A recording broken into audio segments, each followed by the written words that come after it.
supposed to be on the beach this week, and I figured I should still have that strawberry daiquiri. So I'm gonna make a strawberry daiquiri for one using my blend jet.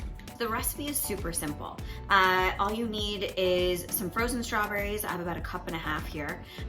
Then all you need is some fresh strawberries. I have them nice and chopped up and ready to go. A little bit of lime juice, which is always important for that zing. And then we have, of course, some rum. And then finally, I'm gonna add in some maple syrup. I don't have any simple syrup here, and I figure why not make it Canadian? So now let's get started. And then let's just imagine we're on the beach. Gonna add in some lime juice. There's that maple syrup. The rum, yay. My fresh strawberries. And I'm gonna add in a couple of frozen strawberries, get those in and ground up nice and good, and then I'll be able to add some more right after. Okay, here we go.